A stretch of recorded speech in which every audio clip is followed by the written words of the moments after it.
I silently walked away after uncovering my wife's affair. A year later, she found me full of regret. I didn't slam the door. I didn't throw her things out. I didn't even demand an explanation. I just left, no warnings, no second chances, no dramatic goodbye. She had already made her choice, and I wasn't going to waste my time trying to understand it. That was a year ago. Now, I've moved on, built a new life, a better one. I hadn't thought about her in months. Until today. She showed up out of nowhere, standing there with eyes searching mine, whispering, "I never stopped loving you." But the thing is, I had. We were together for 6 years, married for 3. I thought we had something real, something built to last. Sure, we had our ups and downs, but at the end of the day, I believed in us. I believed in her. She was my best friend, the person I could talk to about anything, the one who knew my worst days and still stood beside me. When we got married, I told myself this was it. This was my forever. And for a while, I thought she felt the same. But trust is a strange thing. You never realize how much of it you've given someone until they break it. It started small. She began working late more often. At first, I didn't think much of it. She had always been ambitious. Then she started dressing differently, not just for work, but all the time, like she was putting effort into being seen by someone else. The phone was the biggest change. It became glued to her hand. Notifications she once checked openly were now hidden behind a passcode.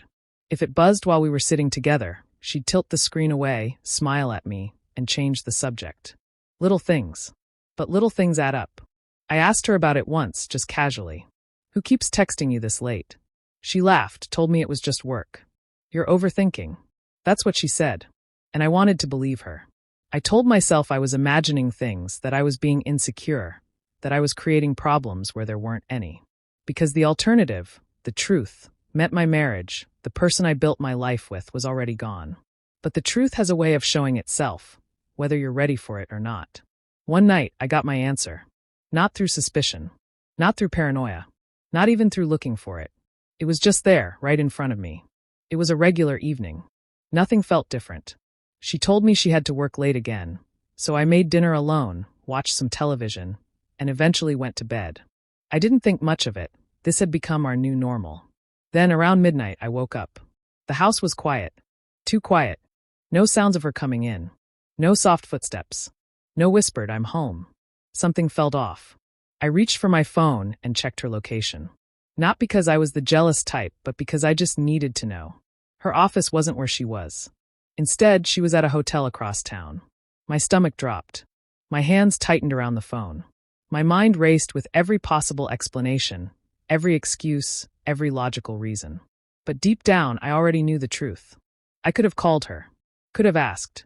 Could have given her a chance to lie to me one more time. But I didn't. Instead, I did something I never thought I'd do. I got in my car and drove there. I sat in the parking lot for what felt like hours, just watching, waiting, trying to convince myself that this wasn't real. That she'd walk out of there alone, and I'd be the fool forever doubting her. Then I saw them. She walked out first, laughing, looking happier than she had in months. And right behind her was her boss, the man she told me was just a mentor. He placed a hand on her back as they walked toward his car, talking in low voices like they had all the time in the world. I didn't need to see anything else. I didn't need to hear their conversation. The way she leaned into him, the way she smiled, it told me everything. She wasn't mine anymore. Maybe she never was. I didn't storm over. Didn't cause a scene. Didn't even stay long enough to see how the night ended for them. I just turned the engine back on, drove home, and started packing. By the time she got back, I was already gone. I didn't leave a note.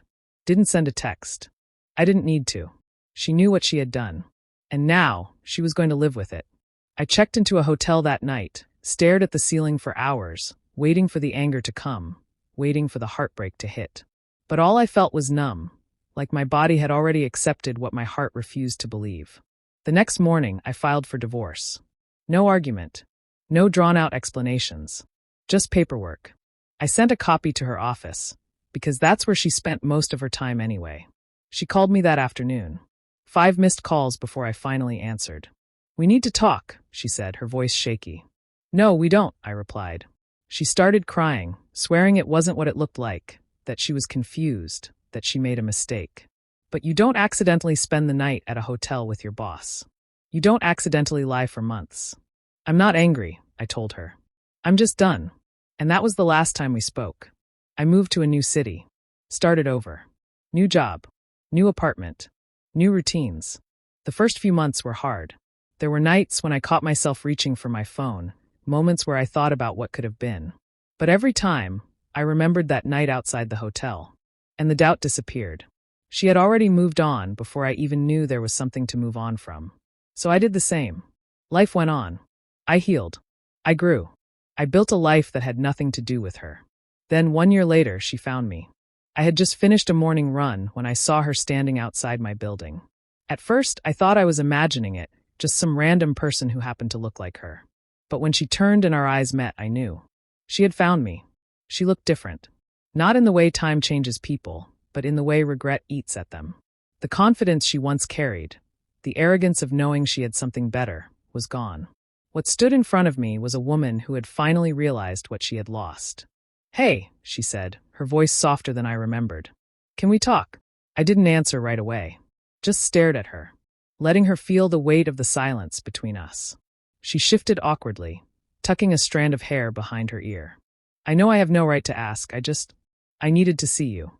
I exhaled slowly. "Why now?" She hesitated. "Because I made a mistake. I don't even know what I thought. But I do know that I ruined everything." I studied her face, searching for the woman I used to love. But she wasn't there anymore. And neither was the version of me that once would have cared. She reached out, her fingers brushing against my arm. "I never stopped loving you." I almost laughed. Not out of cruelty, but because I knew the truth. She wasn't here because she loved me. She was here because he didn't. "I forgave you a long time ago," I said, stepping back. "But not for you. For me." Her face crumbled. She opened her mouth to speak, but I didn't give her the chance. "Take care, Emily," I said. And just like that, I walked away.